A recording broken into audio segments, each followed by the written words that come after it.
Hey, welcome to Is Your Sleep Preventing Weight Loss? Hello. It kind of sounded like a DJ there, or like a radio person. Welcome to Is Your Sleep Preventing, you know?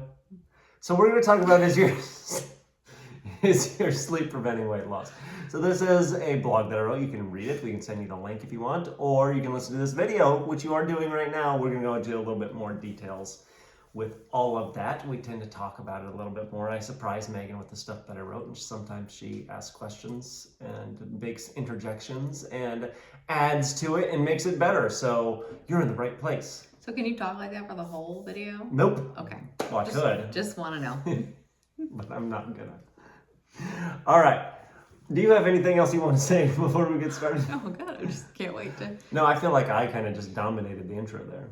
You tend to do that sometimes. Okay, so here we go. I am not here, and neither is Megan. We are here, but we're not here to tell you something that you already know. That's what I was going to say. You already know that being sleep deprived is hard on your body. We're not going to talk about that. We're also not here to convince you that lack of sleep makes it harder to lose weight. We will talk about that briefly. I'm just not going to try to convince you of that, because if you don't believe it, then there's nothing I can do for you. It's true. The real reason for this video, this article, this whole thing is to show you that even if you get plenty of sleep right now and you think that sleep is not a problem for you, your sleep habits might still be playing a major role really in why you have trouble getting rid of excess fat. So that's what this is about.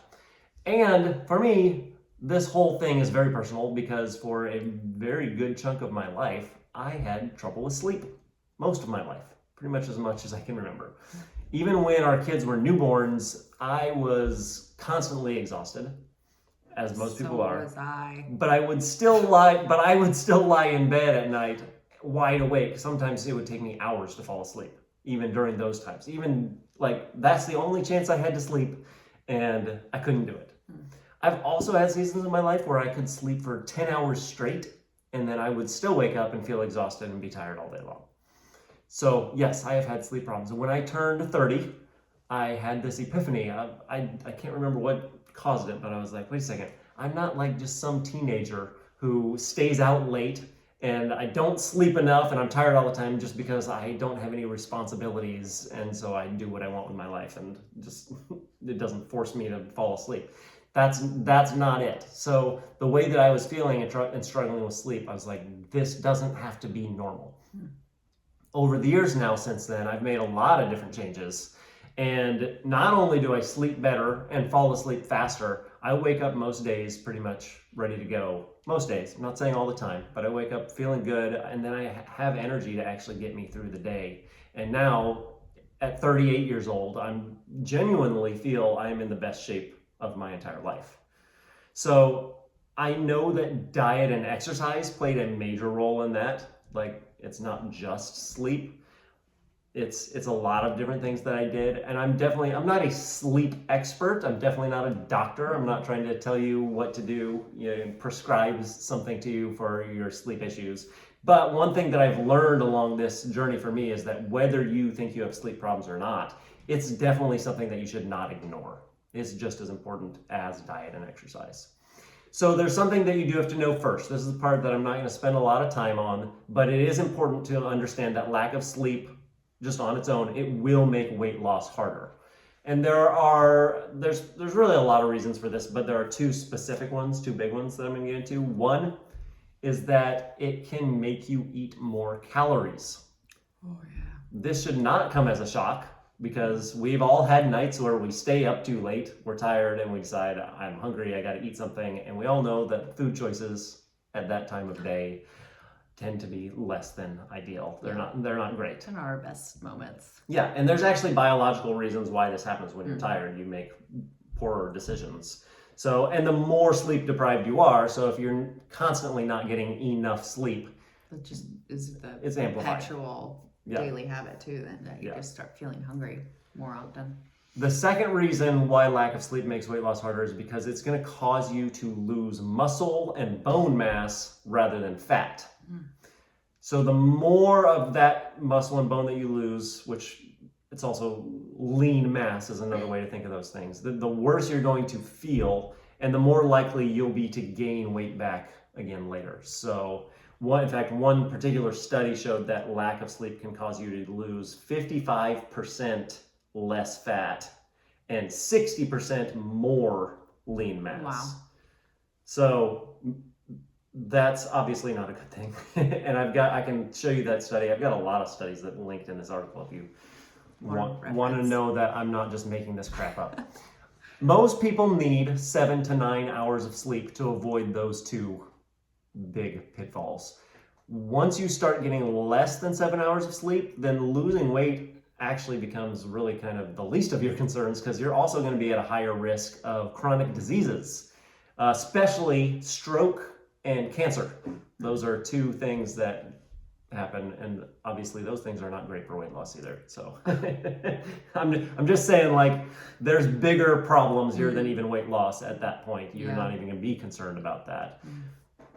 But if you're just right now concerned about weight loss, that's just another thing to think about. Like, that you need to get at least 7. So let's say that you already get at least 7 hours of sleep every night. You're getting enough sleep. How is it that your sleep habits then could still be making it harder to lose weight? That's what we're going to talk about for the rest of this time now.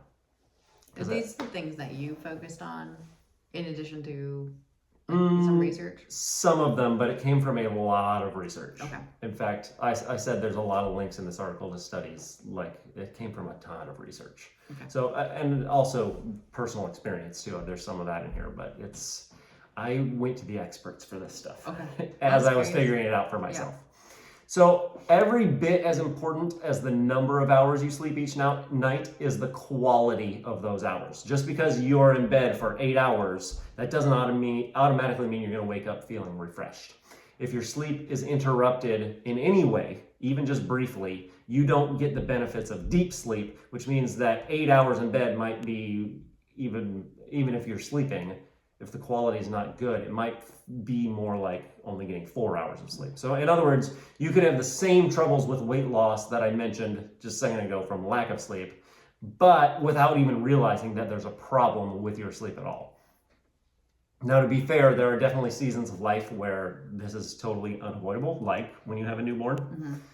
I'm stressed. Yes, and I'm not saying that everything in your life has to be perfect if you want to start losing weight. Like, you don't, that's the opposite of what I'm saying.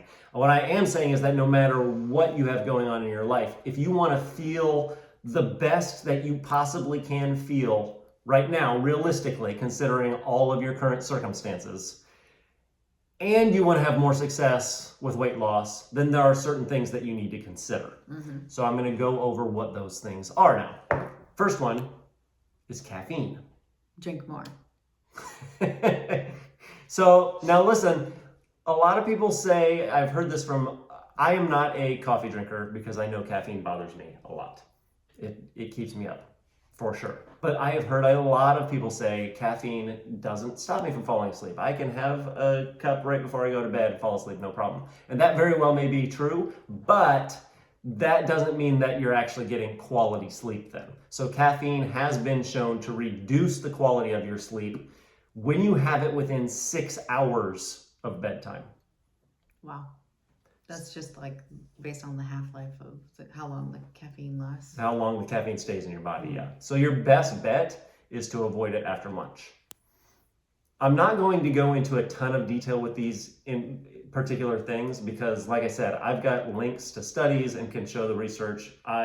You have to kind of trust me at my word if you're just going to listen to this, that there's a lot of research behind this. But if you want to see it, I'm happy to show you so that you don't have to trust me. You can look at what the experts are saying. So caffeine is a big one. Alcohol is another one. That's the second one. Alcohol, a lot of people will have a little bit before bed because they feel like, oh, it helps me fall asleep. But unfortunately, the same thing is true. The quality of your sleep then is going to be compromised. Now, the studies vary as far as the advice on this, what you should do about it. You might be fine with a drink, maybe 2 at the most before, like, close to bedtime, but your best bet overall, if you want to get good quality sleep, is to avoid it before bed, separate the drinks from bedtime as much as what you can, as much as what's realistic for you. The third one is screens. So you may think that the lights from your phone or your TV, that they don't bother you. That, again, this is something I turn on the TV until I get tired and fall asleep. But guess what? It actually does mess with your quality of sleep. The light has been shown to significantly suppress melatonin in your body, which is part of what helps you sleep and get good quality sleep. Is it a hormone? Yeah. That signals our body that, okay, we're tired, and it starts getting us sleepy, and our heart rate decreases, and it just like sets off the sleep train. Yep. So your best bet is to avoid bright lights, including TVs and phones, at least 30 minutes before bed, if not more, like 2 hours. Again, that's another one where there's not like a hard line on this. So just start small. See if it makes a difference for you. Again, people feel like this stuff, oh, it doesn't bother me. But if you're having trouble losing weight and you don't have energy to get through the day, this is something that might actually be affecting you. You don't realize it. I mean, we still have a couple more to go through, but think about it. If you have a little bit of each of those affecting your quality of sleep, that's a lot of little things that are decreasing that quality of sleep for you. Absolutely. Yeah. So the next thing to consider is what we just talked about within that was melatonin. So melatonin as a supplement, has been proven to improve sleep. But there are 3 reasons why I don't recommend it as a first course of action. So I'm saying this is something you need to consider if you're like, oh, I've got this under control, I take melatonin. Here's 3 reasons why that might not actually be working. One is that it's unregulated. So in the United States, it's a supplement, which supplements are not regulated, which means, and there are studies on this too, you may be getting way more or way less than what the label claims. It could also be filled with other kind of contaminants, things that are not melatonin. And so you don't know what you're getting. Number 2, the dosage, the recommended dosage of melatonin as far as what's actually going to help you ranges from 0.1 milligrams all the way up to 5 milligrams. That's a wide range. Yes, and many products that you buy at the store have even more than that. So, and if you take too much, potentially, according to some studies, if you take even more than 0.3 milligrams, not 3 milligrams, 0.3, it might not work. So knowing how much to take really requires a lot of experimentation. Interesting. And since it's unregulated and you don't know for sure if what you're taking is the right amount anyway, makes it kind of tricky.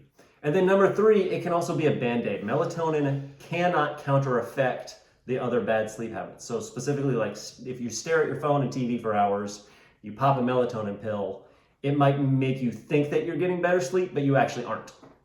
And I've got a study on that I can show you too. And then the last thing to consider here is excess fat. This is just worth mentioning that being overweight can actually make you sleep less than normal, which you wouldn't necessarily be aware of until you lost weight and started getting better sleep. So in other words, it's a vicious cycle. If you sleep less, you're going to be more likely to be overweight. And if you're overweight, you're going to be more likely to sleep less. So you kind of have to...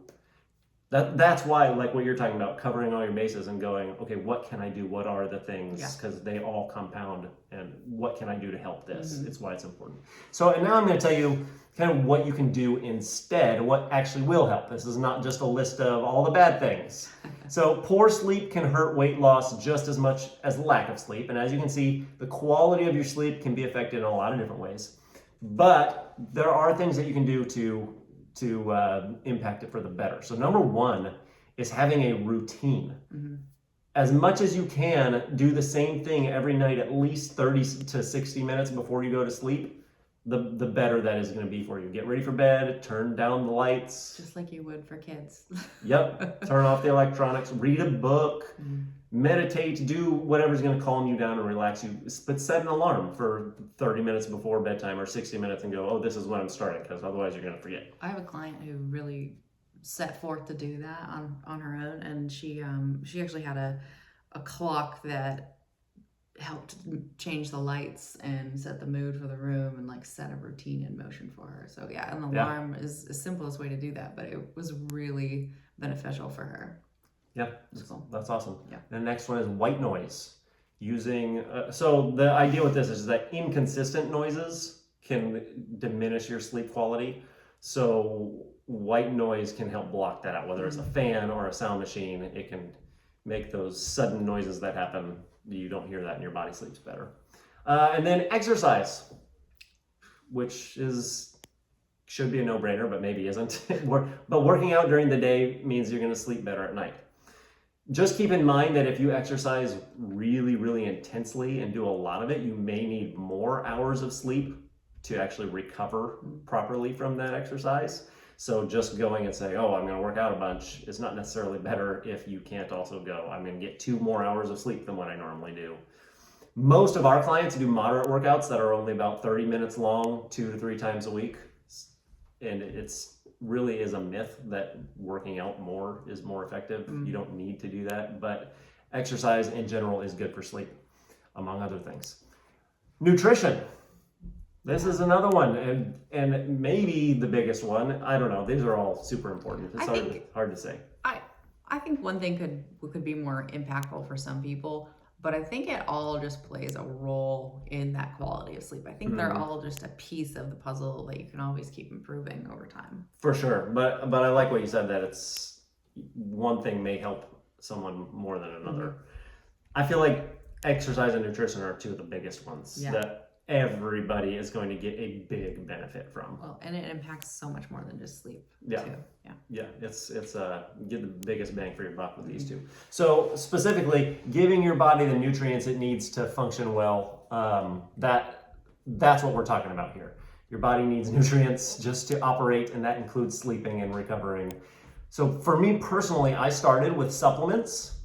And as I've already said, I don't recommend using melatonin as a first choice, but there are certain contexts where it can help. Just to give a quick example, so I'm not leaving it totally vague. Like if you're already like so off schedule and sleep deprived, and you're just like, I got to get back on schedule, taking it for a little while to help you fall asleep several hours earlier than normal might be a good way to do that. I'm not recommending that or saying you should. That's just an instance of where it potentially could help.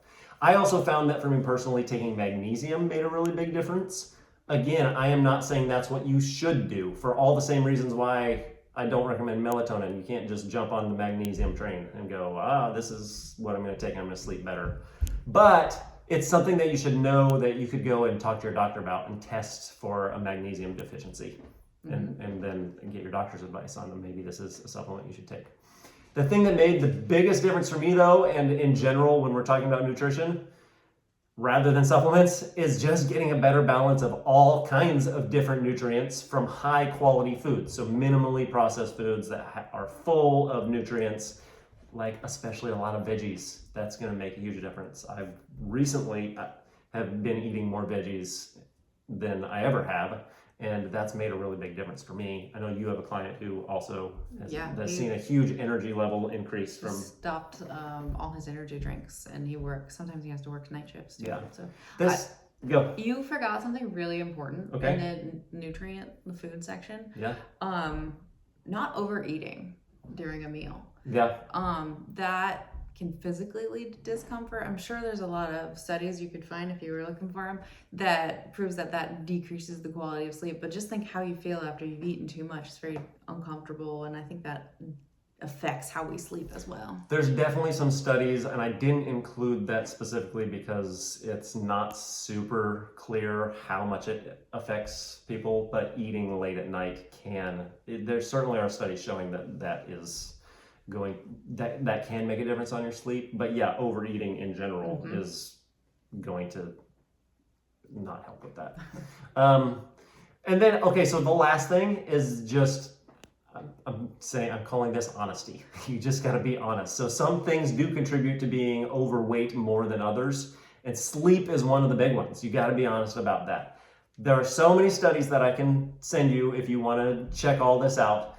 But the big takeaway from all of them, when you look at kind of all the studies on sleep research, and there's a lot, so there's more than what I even have linked in this article. But the takeaway that I would say for most people is if you're not getting at least 7 hours of high quality sleep at night, and you think that you're just fine, it's actually more likely that you're so used to being chronically sleep deprived, even just a little bit at a time, adding up over that you don't realize how much better you could feel if you got a bit more.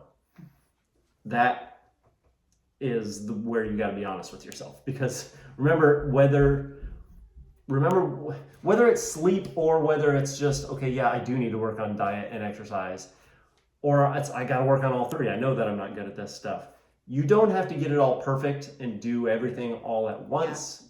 Even doing just a little bit better helps. But you got to start first with going, okay, yeah, this is something that I should work on.